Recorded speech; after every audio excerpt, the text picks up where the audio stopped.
My dad is gone now, so why don't you get out of here too? Stay out of my life, forever.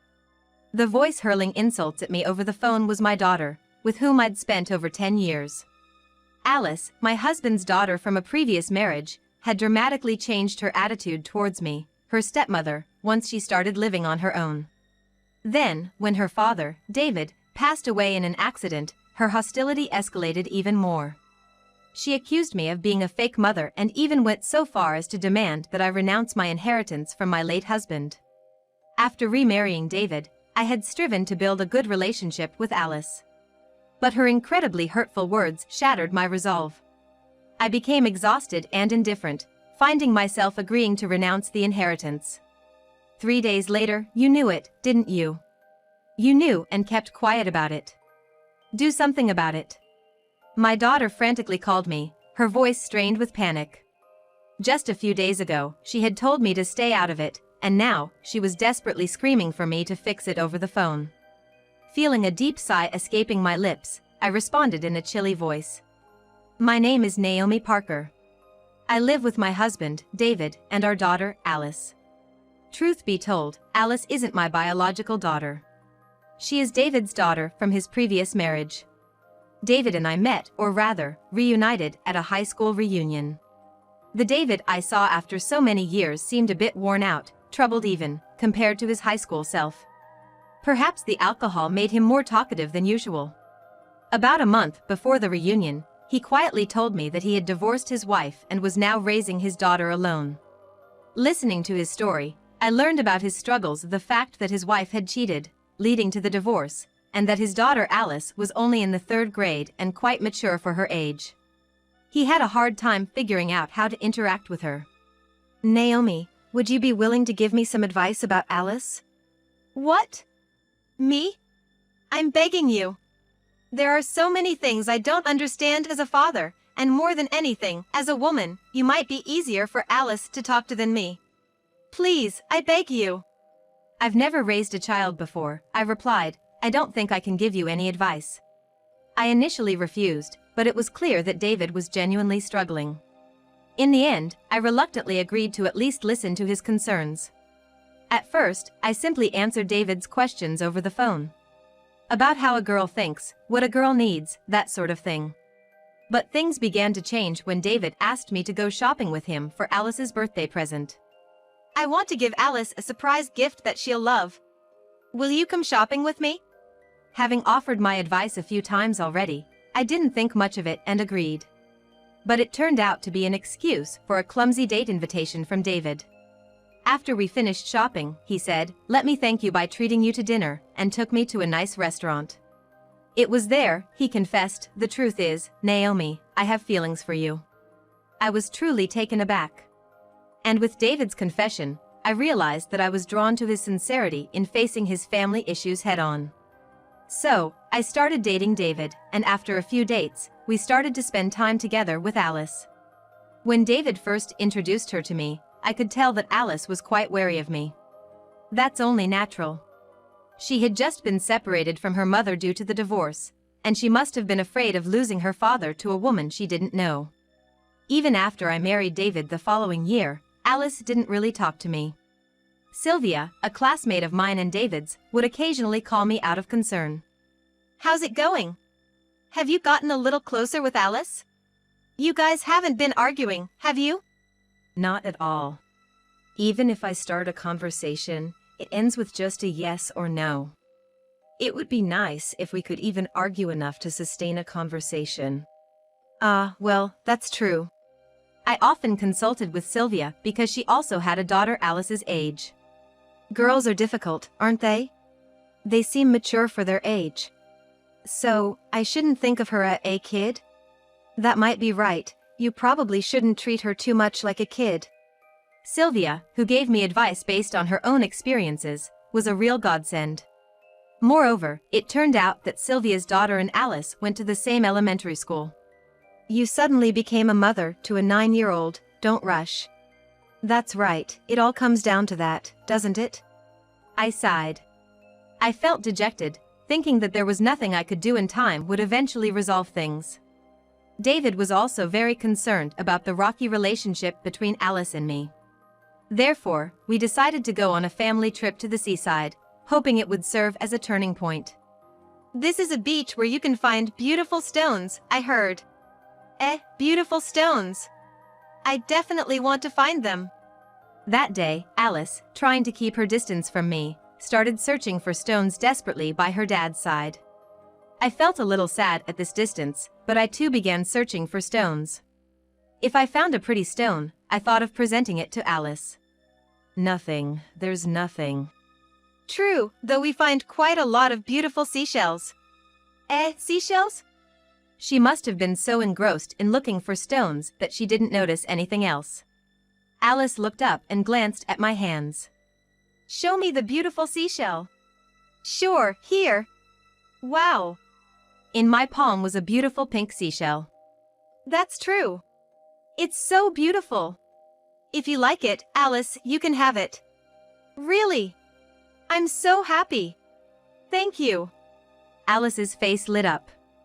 Holding the thin shell up to the sunlight, she looked so genuinely pleased, her smile radiant. Then, David called out, "Hey! I found this stone."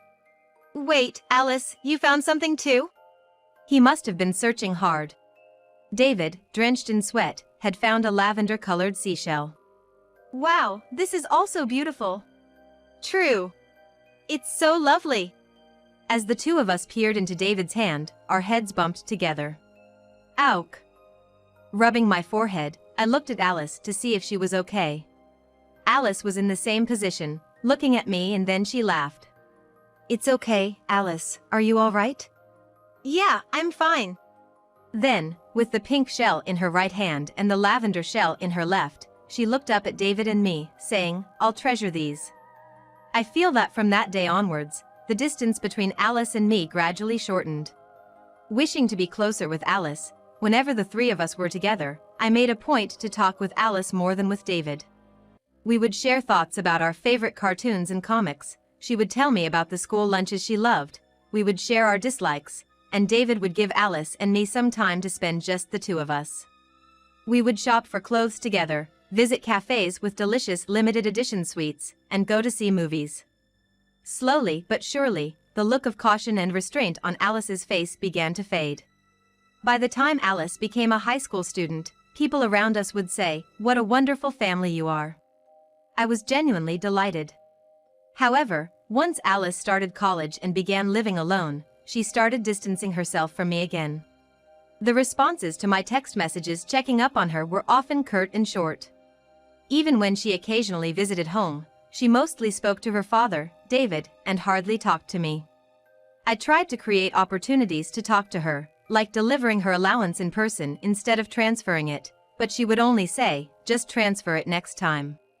She left no room for conversation. I tried serving her favorite foods, but she would just eat in silence. Although she treated other people normally, I could feel her attitude towards me gradually cooling down. David noticed it too, and we would discuss whether it might be her time of growing apart from parents. But even though her attitude towards her father did not change, it did not seem convincing as the reason why she was only cold to me. The joy of my daughter's return home gradually began to feel burdensome. Then, an incident occurred during the summer vacation of Alice's junior year in college. David suddenly passed away due to a work accident. Receiving the call from his company, Alice and I rushed to the hospital, but David was already lying on the bed, a white cloth covering his face. The sudden farewell, the sadness of not being able to spend his last moments together. Various emotions welled up, and both Alice and I could not stop our tears. But I had to proceed with my husband's funeral. As we struggled to keep pace with our emotions, I moved forward with the funeral arrangements, and the day arrived. Alice couldn't even stand up to speak, she simply continued crying beside her father's casket. Wanting to comfort her, I softly approached and reached out to touch her shoulder. That's when it happened. "Don't touch me!" Alice violently brushed off my hand. Then, glaring at me, she vanished into another room. It was shocking. The loss of my husband was shocking enough, but on top of that, the strong rejection from my daughter struck my heart hard. In a state of shock, I somehow managed to fulfill my duties as the grieving spouse, bid farewell to my husband, and just as I finally took a breather. During his life, my husband was greatly indebted to his aunt and uncle, who came to see me, saying, "Naomi, this must have been very tough for you with it happening so suddenly." Moreover, other relatives began to gather around me, and naturally the conversation turned to David's inheritance. Afterward, they each left, telling me, "If there's anything we can do to help, don't hesitate to ask." Left behind were just Alice and me. I was truly exhausted and was heading to my bedroom to rest when it happened. "Now that Dad's gone, you should leave too." "Excuse me? I've always hated your pretend mother act. You're nothing more than a fake. What did you just—" Alice's words pierced my heart. Turning pale, I endured as she continued to hurl accusations. "Even when I was little, everything you bought for me, it was all just to get on my good side, wasn't it? No, And even now, you're here because of Dad's inheritance, aren't you? I heard it. I heard the aunt and uncle saying that Dad left behind a fortune of $3 million. Alice, that's not. I will never give it to you. Relinquish your rights to the inheritance. Don't ever come near me again." With a twisted smile on her face, Alice glared at me.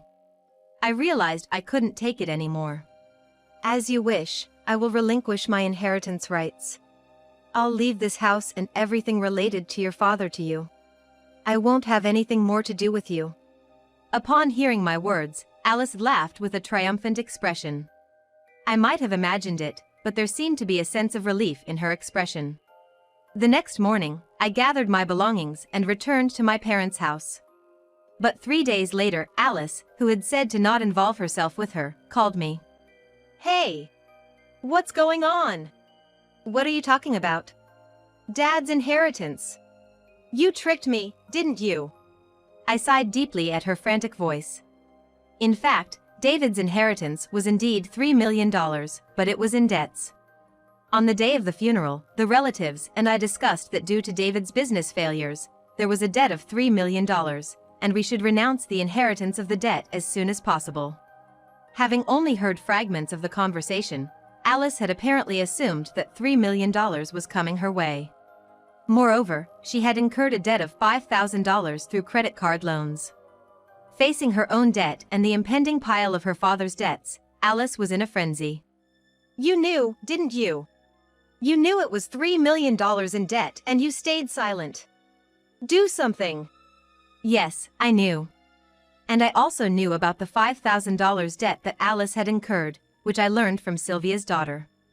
I had planned to relinquish David's inheritance, take on Alice's debt, and support each other as we moved forward in life. But after the altercation at the funeral, I realized that such a life was impossible. So I told her, you were the one who said to stay out of it. You and I are strangers now, and I can't help you anymore." Interrupting Alice, who was screaming something on the other end of the phone, I quietly hung up and blocked her number. It had been almost 3 months since David's funeral.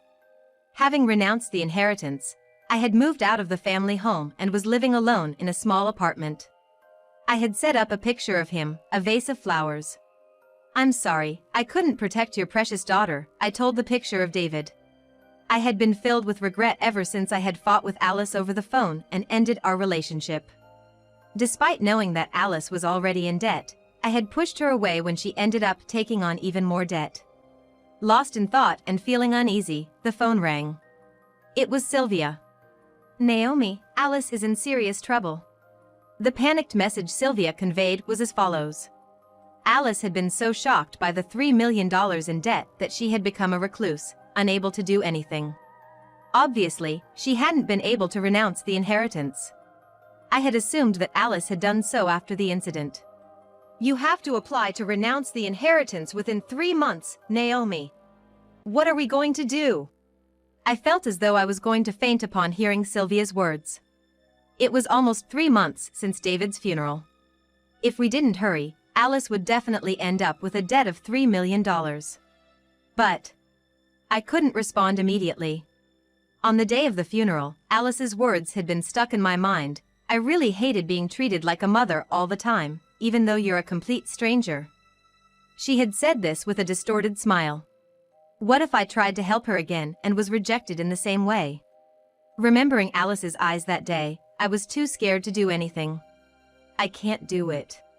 What if she tells me again that I'm not her mother and to stop pretending? Naomi. Then it happened.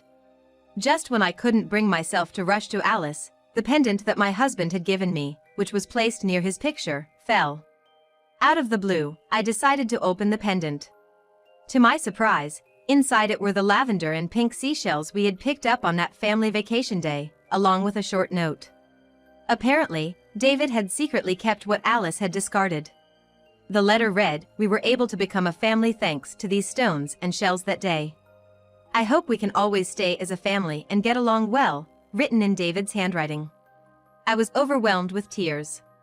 That's right, I wanted to be Alice's real mother. I remembered that I wanted to be a real family with David's letter. Rushing to the apartment where Alice was living alone, I rang the doorbell. Alice, who looked terribly worn out, opened the door. "What are you here for now?" Her eyes were full of hatred for me.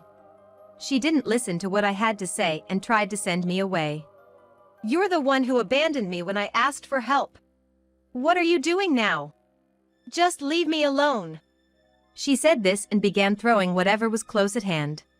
I was on the verge of breaking down under the weight of her rejecting gaze. But, in truth, I don't want to give up on you. I don't want to give up on being your mother. Yes, there were things about your behavior back then that made me think. There are parts that I still can't accept. Feelings that are hard to forgive. However, my feelings of love for Mika as my daughter, and my feelings of cherishing her, were real emotions inside me. I reached out to hug Mika, pouring out all my feelings that I'd held in until now. "So, that's why, I want to live with you from now on, I want that." Hearing this, Alice stopped throwing things, perhaps she couldn't hold back any longer. And she began to sob violently in my arms while she thrashed about. And, while crying, she told me that when she first saw my face, she was scared. That she might lose the memories and time she had with her real mother. That she knew I was kind to her. That it was painful not being able to accept that, even though she knew. Because it was painful, she had to convince herself that my kindness was hypocrisy. She's just doing it to be liked by Dad. The arm of Alice, who until then had been pushing away from me, I felt wrap around my back. We cried out loud as we hugged each other. The next day, we rushed to see the lawyer. The lawyer who had informed Alice about her father's debt. The lawyer told us he had been waiting for Alice's request to disclaim the inheritance. And he immediately started on the necessary procedures. In the end, Alice's disclaimer of inheritance was just in time. It was fortunate that Alice had received an explanation about David's remaining debt from the lawyer 3 days after the funeral. I turned pale when I heard that the application deadline for the disclaimer of inheritance is 3 months, but the start date of that deadline is not the day David passed away, but the day Alice properly learned about the debt. Thanks to the difference of those few days, we were somehow able to prepare the application in time. I am truly grateful to the lawyer for responding to our sudden request. As for Alice, she seemed relieved that the process of disclaiming the inheritance had gone smoothly, preventing a situation where she would have to take on a large debt, and she was in bed for a few days. After she was able to get up, she seemed to be overly cautious around me. It was Sylvia who told me that Alice seemed to deeply regret her attitude towards me on the day of the funeral. "It seems she said to my daughter, she wants to apologize, but it's awkward and she can't start the conversation." That makes sense. "Hey, Naomi. Aren't you being a little too careful?" Really?" Sylvia on the other side of the phone said a bit angrily. "Just like when you stormed into Alice's place the other day, isn't it okay to voice your feelings more? But until Alice's feelings settle down, it's better not to say anything too strong." "You decided not to give up on Alice, didn't you?" That was true. I had decided then that I wanted to become Alice's real mother. And so, I began to make an effort to convey my true feelings to Alice. In response, Alice stopped trying to hide her feelings. When our opinions clashed, we even started to argue. I was happy. 10 years have passed since my husband passed away. I was in a small hospital room. In front of me was my daughter lying next to a newborn baby. Seeing my daughter's gentle smile as she blissfully watched the sleeping baby, I felt an overwhelming sense of happiness. "Mom, you can hold my baby. Is it okay?" "Yes." For me, who had no experience giving birth, this was my first time holding a newborn baby. I didn't know how to pick up this soft, tender being, and my daughter laughed at my confused state. Well, it's my first time." My daughter sat me down on a chair, guided my arms into position, and gently placed the baby into them. "She's warm." Tears naturally started to flow. "David surely would have loved to hold her too. You wanted to show your father the baby, didn't you, Alice?" Alice then laughed again. "Mom, you holding her is enough for me."